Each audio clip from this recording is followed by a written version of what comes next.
The following is an excerpt from the novel Augmosis by Steven Tye, narrated by the author. Use the links in the description below to purchase this novel from your favourite retailer, or go to www.steventye.com for more information. Chapter 1. Foot patrol could have been accomplished by a telepresence robot, but Constable Lee Nguyen took it in his stride. Head still, his eyes darted from one citizen to the next. A Praxis Police Department observer algorithm identifying everyone within 20 metres. Warrants, interview requests, and potential threats lit up in his augmented optics with different colours and call-outs.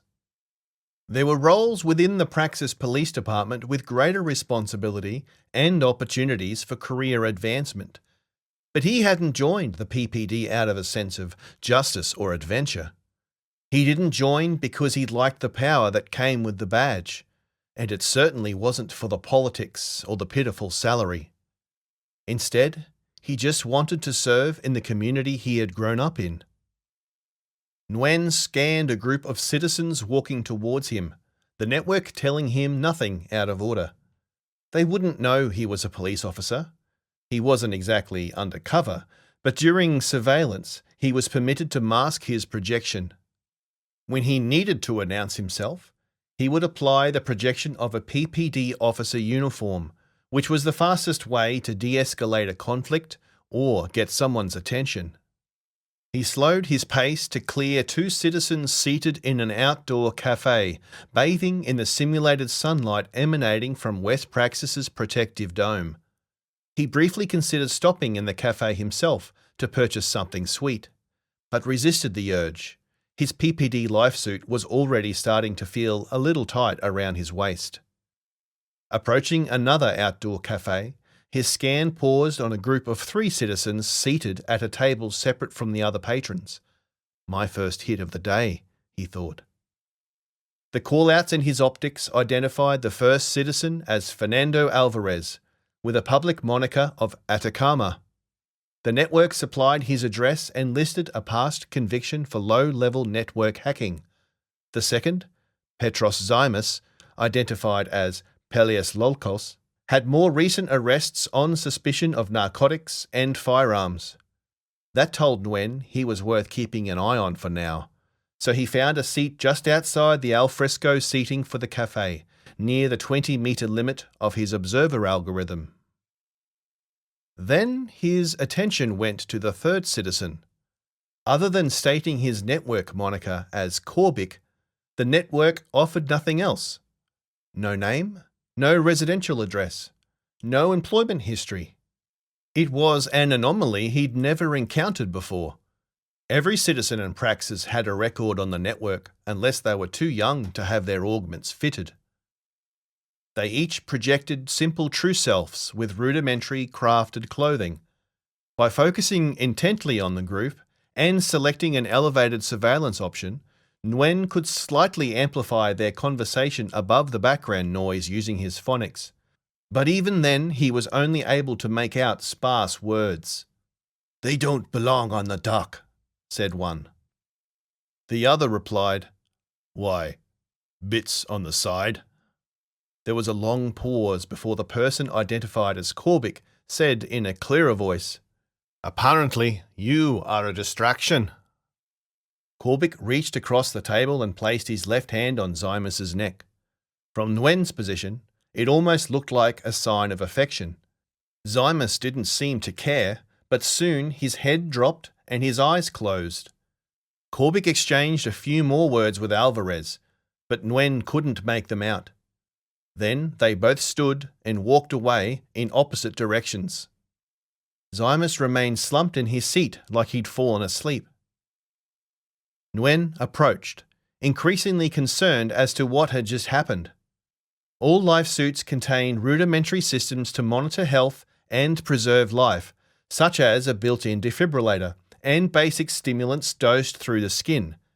There would be an immediate alert if Zymas was in medical distress.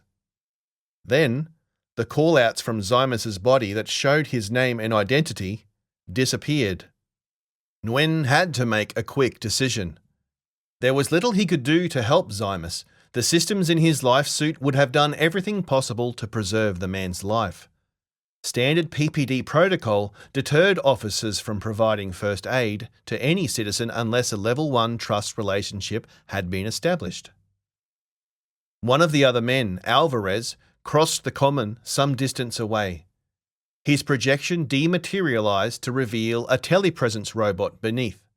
The robot changed direction, likely returning to its charging station.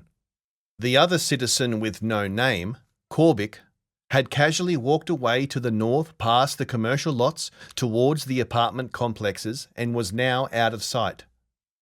Nguyen initiated a request for urgent assistance, interfacing with his commander by using hand gestures recognized by his life suit. He sought a warrant for surveillance on Alvarez and Corbett and rushed off in the direction he'd last seen him. As he ran, he triggered a command to both bank his last 10 minutes of surveillance data so it could be retrieved later, and to record everything he saw from now on. His live stream would also become available to other PPD officers and the judge, who would hopefully approve the warrants. He approached a wide pedestrian walkway between two domicile complexes and slowed his pace. He had no visibility of Corbett, and the warrant for heightened surveillance had not yet been approved. PPD Command advised that support was en route, with an ETA of 12 minutes. But without a warrant, Nguyen was blind. He stepped out of the foot traffic and caught his breath. His arm rested on his holstered sidearm, part habit and part response to the adrenaline of the moment. He wasn't built for high-speed pursuits. This wasn't the sort of friendly neighbourhood police officer role he was used to. A flow of citizens walked up and down the same walkway in their various projections and virtual attires. Nguyen was getting impatient and cursed to himself. As though the network had heard him, his phonics beeped a response. A warrant had been approved and issued for Corbett. Nguyen's optics flickered, and the highlighted silhouette of the suspect could be seen some distance down the walkway. The heightened surveillance features in his optics granted by his active warrant calculated a distance of 100 metres. He stepped back to the walkway and resumed pursuit at a jog. Running through the crowd of other citizens on the walkway was problematic, since many of the projections concealed a much larger body shape. Sculptors weren't miracle workers, but they could usually shave a few sizes off a citizen's projection. If Nguyen ran too close to a larger body shape concealed beneath a smaller projection, their bodies would collide. His job would have been far easier if Nguyen could just hide everyone's projections from his optics, but the law prevented that. He backed off the pace as he reached the end of the walkway. His optics tracked Corbett's silhouette entering an apartment complex and beginning to ascend the fire stairs. He'd never questioned the technology that allowed the network to deliver him a live feed of the suspect's location in three-dimensional space, but he was certainly grateful. He entered the building's lobby. It was empty and somewhat derelict. It could be easily mistaken for 1,000 domicile complexes across any of the hubs of Praxis. The main hallway from the lobby led to two central elevators. Both were covered in tape to advise they were out of service. The door to one elevator was slightly ajar, and in the flickering hallway light, Nguyen could see the elevator car inside was on an angle. The second elevator was in worse shape, no doors at all, and the only thing saving Nguyen from falling 3 levels down into the basement was a virtual warning in his optics. He checked his request for backup. For some reason, it was still at 12 minutes. He looked up to find his suspect was no longer climbing, but was standing in one of the domiciles several levels above his position. The technology was not able to perceive anything else in the room other than the citizen itself. Without line of sight, he couldn't tell if they were sitting or standing, but at least he was no longer moving. The smart play was to wait. There was no way out of the building without returning to the ground level. He kept constant watch on Corbett to confirm he hadn't moved. A minute passed, then another. Agitation grew within him. This sort of delay for backup was entirely out of order. Waiting for backup was standard procedure. The network had a solid lock on his suspect, and he still hadn't moved. Nguyen had no desire to be the hero, so there was no reason for him to continue his pursuit and place himself in danger. But after 10 more frustrating minutes of waiting, "He's not going anywhere. Might as well get a little closer." 9 flights of stairs awaited him. His resolve waned with every flight. After making it to the 9th landing and finding the fire door chocked open, he took his time to catch his breath. Other than growing in scale, the suspect's silhouette remained in the same position within his vision. New, faint silhouettes appeared. These were other citizens occupying different rooms in the building. Those closest to the tagged suspect were slightly more vivid in contrast to those further away. It was a helpful feature, allowing Nguyen to confirm that there was no one else in Corbick's room that could present a threat or be used as a hostage. Nguyen unholstered his sidearm and held it at ready position in his left hand as he walked down the corridor. PPD sidearms fired a rubber shell with a digital tracer that instantly scrambled a target's augments.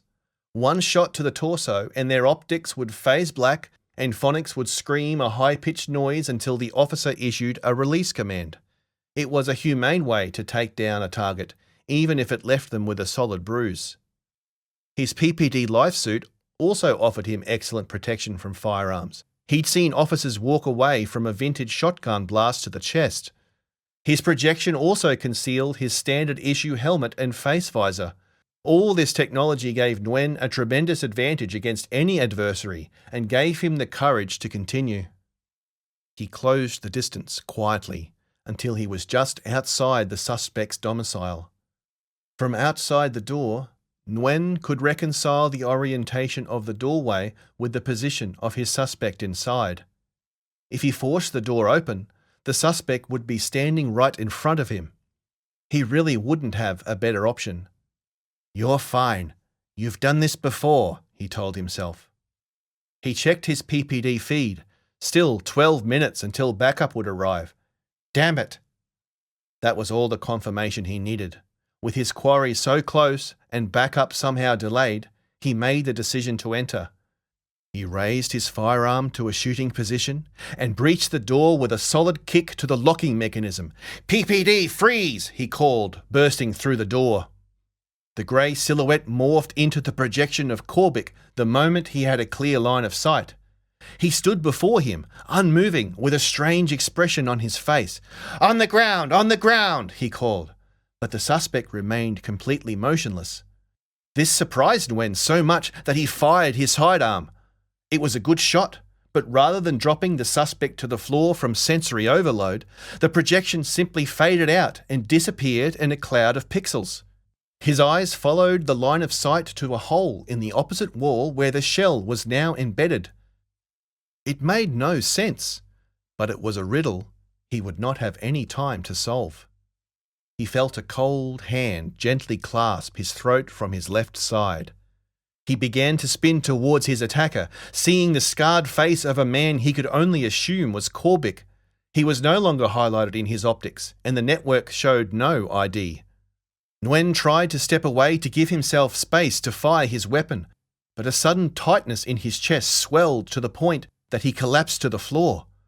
And like a rubber band snapping, the tightness ceased in a moment of release like falling from a great height. His final thought as he died was to wonder why he'd ever decided to take such a risk. Chapter 2. Simulated light and virtual imagery projected over the false windows of Carli Dawes' transit carriage.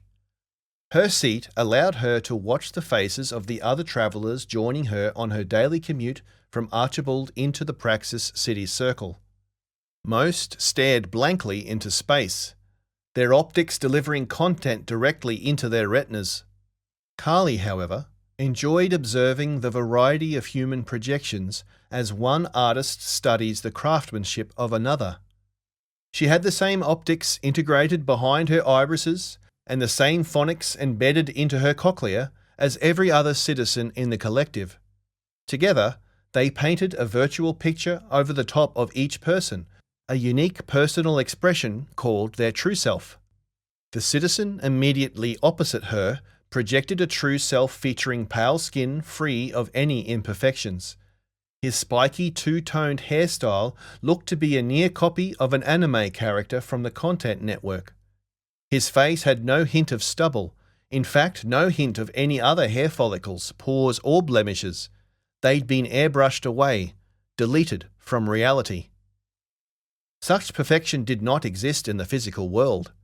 Carli knew her own face, her old self, almost as well as her projected identity.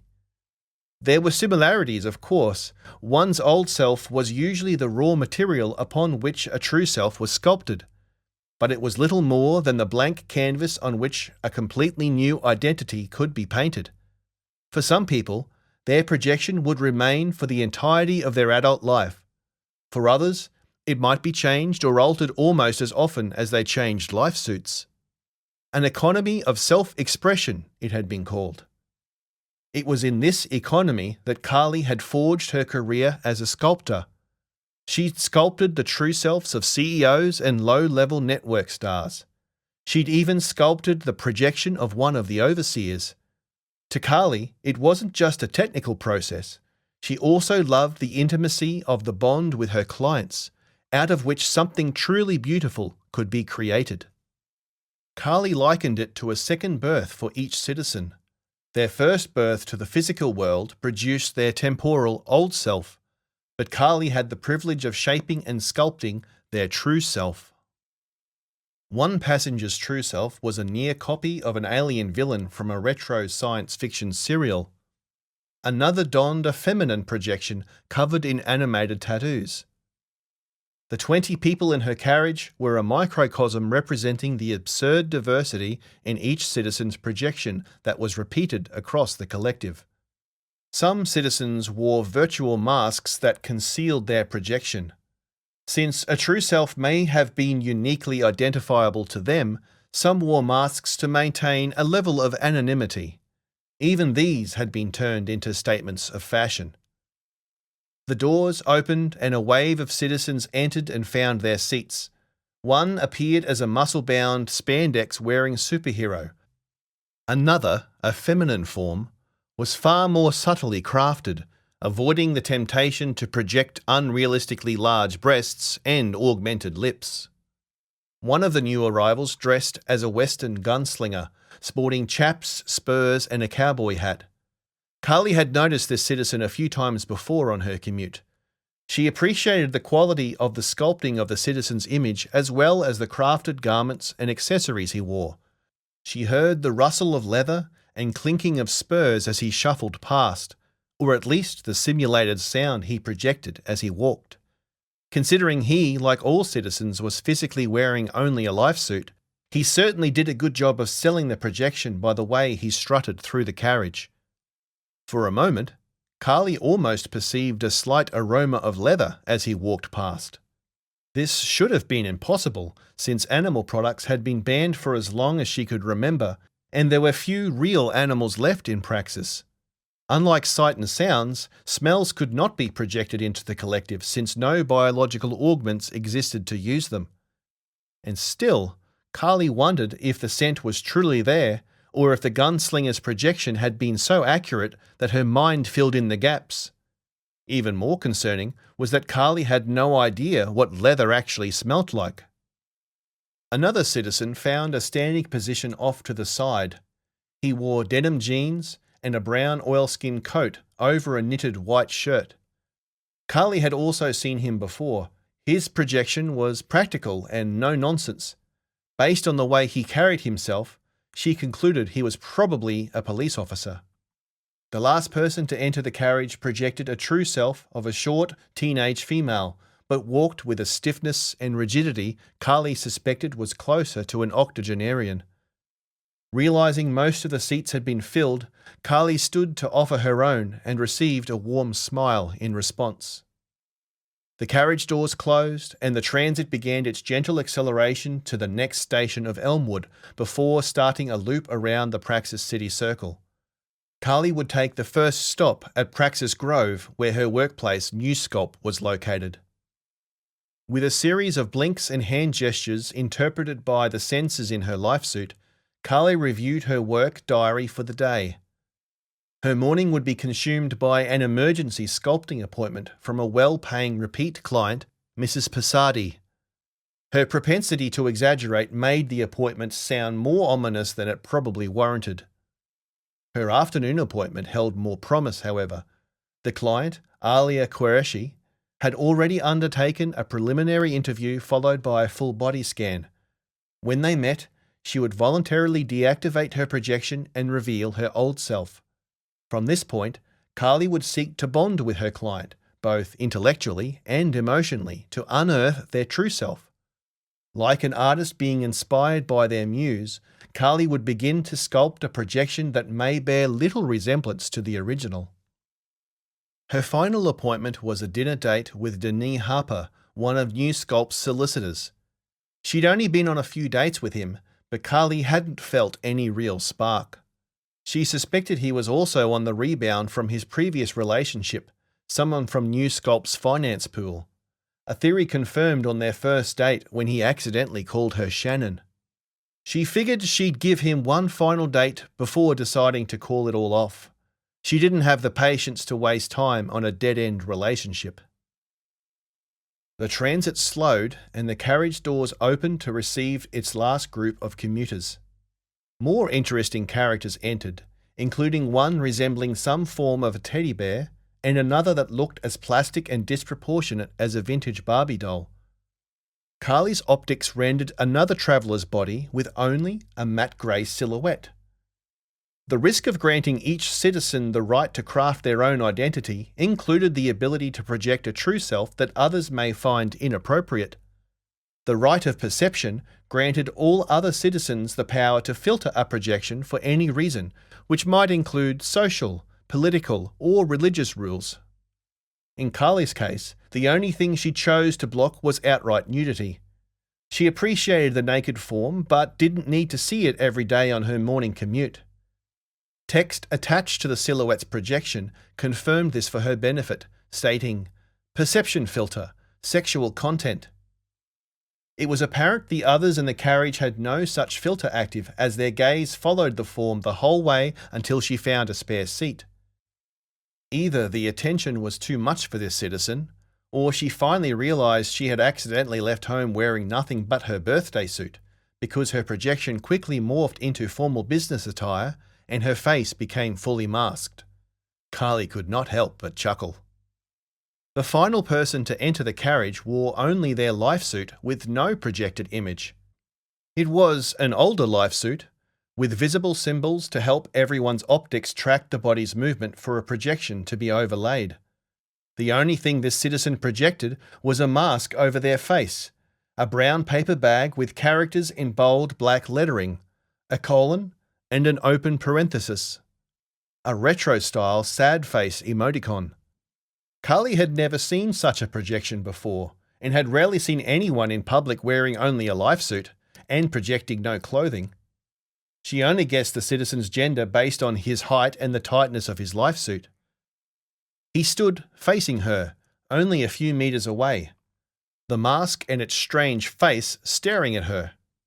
She held its uncanny gaze and tried to unravel the puzzle of this citizen. Was he aware of what he was projecting? It wasn't like his projection was offensive to her, but it just didn't fit her idea of normal. Surprisingly, the naked projection seemed more normal to her than what this citizen was projecting. His body was tall and fit. His fingers, visible through the life suit's gloves, were the only exposed skin. Masculine, perhaps a young man. His plexus, the quantum processing core that unified a person's augments into the collective, was mounted on the torso of his life suit. Carli's phonics projected a simple blip noise. A proximity trust request had been initiated. When the network detected two citizens within proximity who had made eye contact for longer than 5 seconds, a level 1 trust relationship was assumed to have been requested.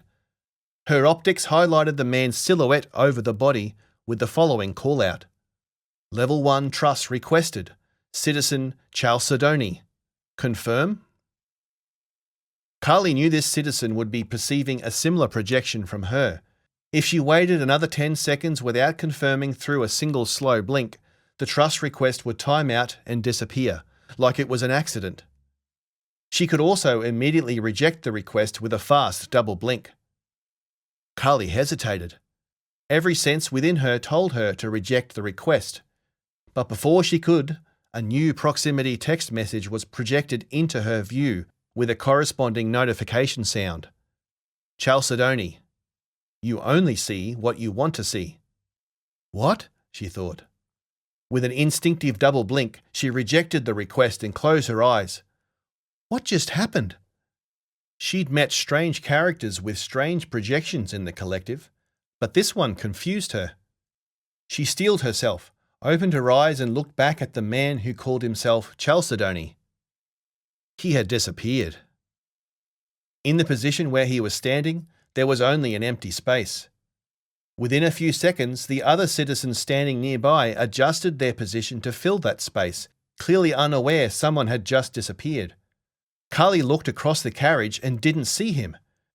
She looked for some other citizen who appeared new, in case this Chalcedony had simply applied a new projection to cover their lifesuit and paper bag mask and then disappeared into the crowd, but she saw no one new. Interfacing with the network through her palm sensors, she performed a search for the citizen by name. The network responded with an ambiguous message. Network. Citizen Chalcedony not found. Chapter 4.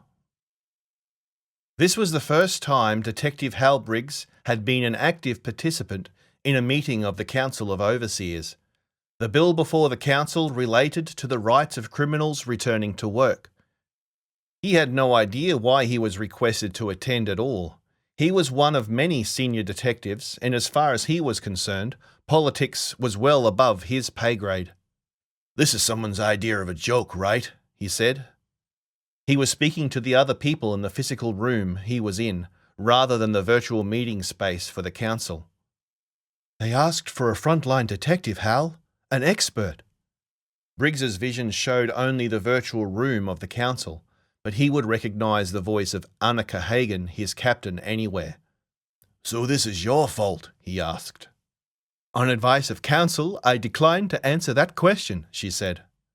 Briggs scoffed, but she was pretty much the only person he didn't mind being stirred by.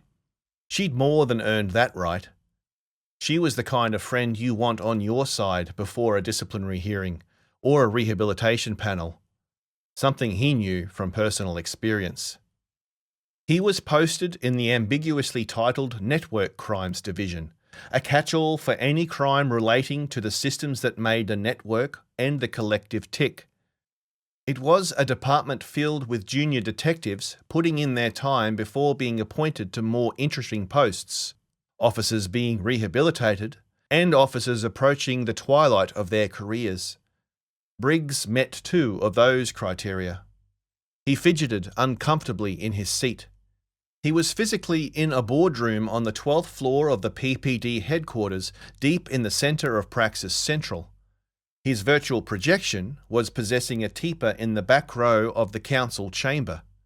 An array of sensors in the boardroom mapped Briggs's voice and movements seamlessly onto the remote projection. It was already starting to make him feel unwell. He had the rare privilege of being one of the few people in the collective whose brain struggled to reconcile their perception of the physical world with the often conflicting information from the virtual world. In the meeting space, the 21 overseers sat at a donut-shaped table.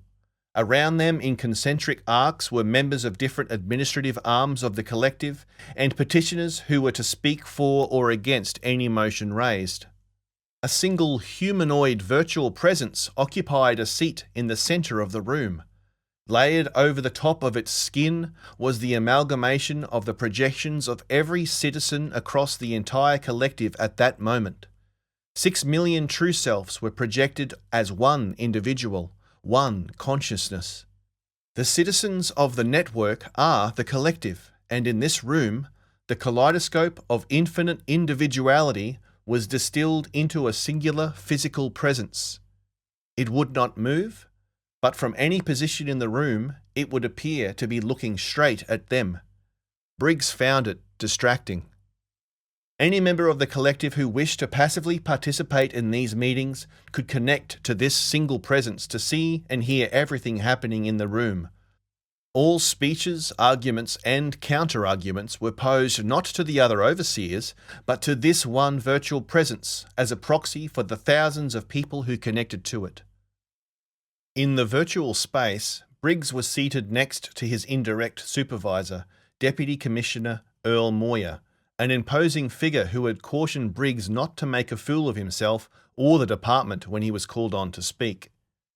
Where Briggs was a straight shooter, Moyer was skillfully elusive, politically astute, and opportunistic. Even among the most adverse of scandals, Moyer survived, even thrived. Needless to say, Briggs despised the man. The council chairperson called on someone on the opposite side of the room to speak. Though Briggs could hear them clearly, he paid little attention to what was said. He instead took in the chamber itself, appointed with the most luxurious of furnishings, including hand-carved wooden furniture with gold inlay. Every element in the room, from carpets to lighting installations, pointed the participant to the centre of the room where the collective sat and watched. Another officer, Lieutenant Constanza Gomes, head of ONI, joined them in the room. The Office of Network Integrity, or ONI, was a specialised division in network crimes for investigating anomalies in the network itself, including attempts to hack or compromise it. Their officers were secretive, with capabilities Briggs couldn't begin to understand. It was either the arrogance of their well-paid consultants or Briggs's ignorance of what they did that led him to treat them with guarded contempt. "Captain," she addressed Hagen. "Detective Briggs, I don't think we've really met." Briggs offered a passable salutation. He was concentrating on his breathing to try and placate his vestibular system that wasn't happy about him being in two places at once. A cue informed him that he was about to be called on to speak. "I'm just about to plug in," Hagen said. "I'll be looking right at you as you speak. When they ask their questions, just pretend you are talking to me." "I thought you told me to be diplomatic," Briggs said. "True, but just pretend you are talking to a version of me that wants to be impressed, like we're on a first date," she said. In a louder voice, she spoke to the room. "But for any recording devices in the room, that last statement should be taken metaphorically, not literally." A momentary smile crept onto Briggs's face before he was addressed by the council chairperson. "Detective Sergeant Briggs." Briggs' Teeper stood in the virtual room, though he physically remained seated. An overlay within his optics told him that he was now live. As his perception elevated, the collective presence in the centre of the room now focused its attention on him. The chairperson, who was also standing, was dressed in a knee-length, ivory-coloured sherwani worn over silk pants. A virtual call-out identified the chairperson as Praxis Judiciary, making them one of the 3 permanent members of the 21-seat council. Praxis Judiciary was not one individual, but a representation of the entire judicial branch of the Praxis government. The other 2 permanent members of the Overseer included Praxis Administration, which represented all administration functions within the government, including the PPD, and Praxis Network, which represented Augmosis, the founder of the network itself. The remaining 18 members were all added to the council as a result of fellowship within the collective. "You have been commended to the council by the PPD as a frontline expert to respond to our questions. We acknowledge you are a decorated officer of 29 years. You have been a detective for 19 years, the last 4 being in the Network Crimes Division. We recognize you will be speaking only on your own behalf and not as a representative of the police department itself. So just answer as truthfully as you can." "Maybe this won't be too bad," he thought for a moment. "Yes, sir." A more correct response would have been to say, "Yes, Overseer," but Briggs didn't feel it necessary to correct himself. You have reviewed the proposed bill before the council. It wasn't a question. One of our members wished to pose questions to a frontline officer to help them understand the impacts of this bill on law enforcement. The chairperson pivoted to another member, Overseer Ardent Blue. Overseer Ardent Blue stood. She wore a royal blue evening gown with a plunging neckline. It clung closely to her meticulously sculpted and feminine figure. She had the face of a woman in her early 30s, framed by mid-length wavy brown hair that settled lightly on her shoulders. His cynicism kicked in. That looks expensive, he thought. In real life, she's probably twice that size and twice that age. Detective Briggs, thank you for joining with us today. Briggs didn't think her voice matched her projection, even if he couldn't decide why. We have already heard several speakers in support of or in opposition to this bill, so at this point, I only have one question. That seemed easy enough. Detective Briggs, if a suspect stands before you, brandishing a weapon such as a knife or a firearm, and you are forced to draw your sidearm in response, will having their projection stripped away to reveal only their old self make any difference to your capacity to defend yourself and subdue that suspect? Briggs paused briefly before answering. No, it won't, ma'am. A subtle but resolute smile washed over Ardent Blue's perfect lips. Apparently, she'd expected a different response. Thank you for your candor, Detective Briggs, Ardent Blue postulated. This council thanks you for your time here this morning and for your many years of service. The chairperson confirmed none of the other members of the council wanted to ask a follow-up question before thanking Briggs for his time and moving on to another speaker.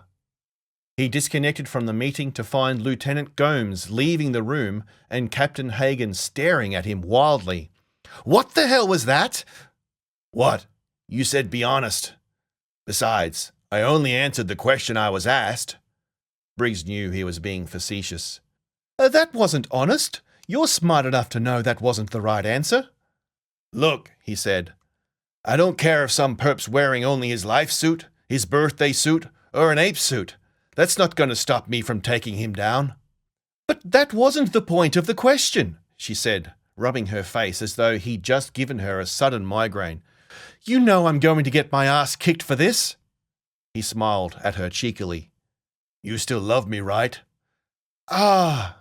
She shook her head despairingly, but her eyes told Hal a different story. She smiled. Whoever suggested you would be the right person to answer that question needs to have their augments checked. What? I thought it was you, Hal joked.